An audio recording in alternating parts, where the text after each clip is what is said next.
Well, this is starting Sunday off with a bombshell. Adam at Trump Nation here. I'm not going to pass any judgment on this because I don't know. It is Trump Nation, but I don't know, and I like Cruz too. But here's what just came out in the last, 2 hours. ABC News, Andrea Gonzalez. Ted Cruz speculates Donald Trump's taxes could show mafia ties. Here's and the picture features. I'm not using that as the picture because I found a more clever one as a meme. But it's the subheadline is Cruz echoes Romney on possible bombshell in Trump's tax documents.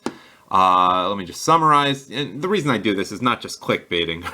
I'd like to think not clickbaiting, but I don't want the coverage to go through Disney, ESPN, ABC News in this case, because we know how they bias things. So I'm going to give you what you need. I'm going to read through the lines.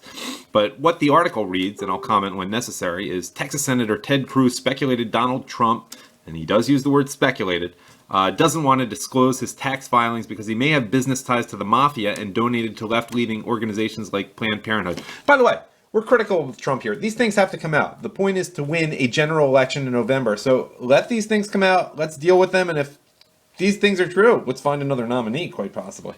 But here's what Cruz said Sunday on ABC's This Week. There have been multiple media reports about Donald's business dealings with the mob, with the mafia. Maybe his tax returns show that those business dealings are a lot more extensive than reported. We don't know. Now, it looks like Cruz, by the way, Adam, giving my own opinion here, is choosing his words carefully. Not like Mitt Romney, who acted as if he knew, if he had seen the documents. So that is an important distinction here. Going back now to what ABC News wrote, Cruz and Florida Senator Marco Rubio released summary pages of their recent tax filings Saturday. That's more. And Trump has said he will release the filings once the IRS finishes auditing his returns. That's a big once there. I mean, that's kind of evasive, in my opinion. And I think I've seen somewhere elsewhere. I'm not an expert on whether he can, even without the IRS being done. I've heard that he can release it. So anyhow, Cruz pointed to S&A Concrete, which built Trump Tower, and other media reports linking the billionaire businessman to the mafia. You guys have reported that he's done deals with S&A Concrete, which was owned by two of the big crime families in New York, and that he's had involvement in Atlantic City, Cruz said. Maybe that's what his tax returns show. We don't know. I mean, obviously, it's not that crazy to think someone who has such business dealings in New York and Atlantic City, especially in building, has some mafia ties. It's not like saying he has a love child in Mongolia. The Trump campaign obviously has not yet. Well, obviously is my words. My word. The Trump campaign has not yet responded to a request for comment. An ABC News investigation found Trump claimed to not know Felix Sater, a twice convicted Russian emigre who served prison time and had documented mafia connections while testifying in video deposition for a civil lawsuit 2 years ago. Sater, however it's pronounced, had played a role in a number of high-profile Trump-branded projects across the country. Cruz added conservatives should unite behind him if they don't want Hillary Clinton in the White House. In the general election, Hillary Clinton is going to shine a light on all of this, and Republican primary voters deserve to know. Cruz said there are about 193 comments on this so far, which is what one would expect. Let me call them up. Ooh, this is heavy. Wait, hold on. Where are these? Oh, okay. Actually, it's up to 275 now.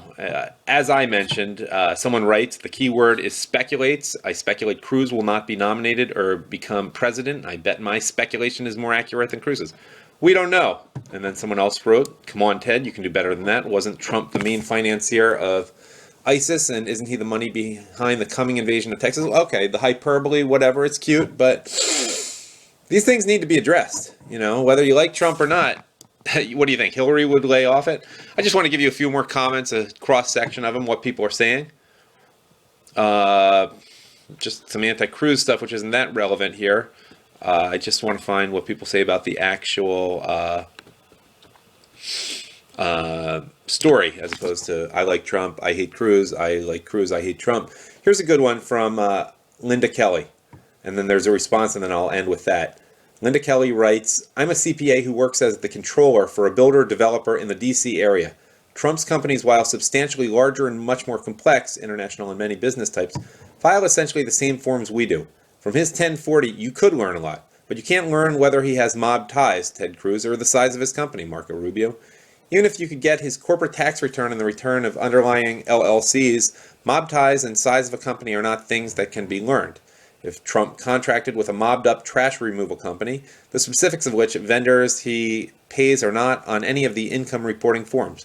Don't make me write about 1099s because they would never be subject to public disclosure because of the privacy rights of the entities paid.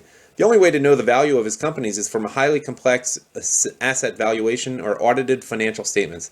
These are not tax filings. All Cruz and Rubio are revealing by their exaggerated claims for what tax returns would reveal is their own ignorance. Okay, that's a good point by Linda. I mean, she knows more about it than I do, and probably most of you do. Misa responds to that by saying, yes, Cruz is just trying to plant the scene in people's brains. Trump equals mob, much like when Trump tried to imply that he gets audited so much because he is such a great Christian. You know, I just want to add one quote right under that and a couple comments there, which have a little bit more of an accounting background. Dave W. writes, as long as Trump stonewalls about his tax returns, there will be questions that he is hiding something. Just because he is being audited does not stop him from releasing his returns. That's what I've been thinking to myself. I don't know the connection. I'm not an expert there, but it seemed like he doth protest too much, as Shakespeare would say. JJP in Sarasota responded to Dave W. by saying, as an auditor, I must say until any adjustments are made, the returns are not presentable at this point. Trump doesn't control the process. Okay, I stand corrected. Don't listen to me when it comes to accounting. I'm just reading, by the way. Don't listen to my opinion on anything. And then Dave W. responds to that by saying, then he should release the last returns not under audit. Rubio released his returns for the last 5 years. Cruz 4. Are we to believe that all of Trump's returns for the last 5 years are being audited? If so, that speaks volumes. And Barry responds to that by saying, I believe Trump said the last 12 years are tied in together due to consecutive audits. And then JNPA responds also to Dave W. by saying, I don't believe anything Trump says. Many lawyers, accountants recently have said there is no reason Trump should not be able to release his tax returns even though they're being audited. And then just an obligatory, I'm not even going to bother with the other stuff. Barry also wrote, I don't blame you. Personally, I thought it was common knowledge that Trump had mafia ties through business. I just assumed he did. Maybe he could appoint some made guys to office, probably a step up from some of their predecessors. You know what? Let's leave it at that. Okay, this is Adam at Trump Nation.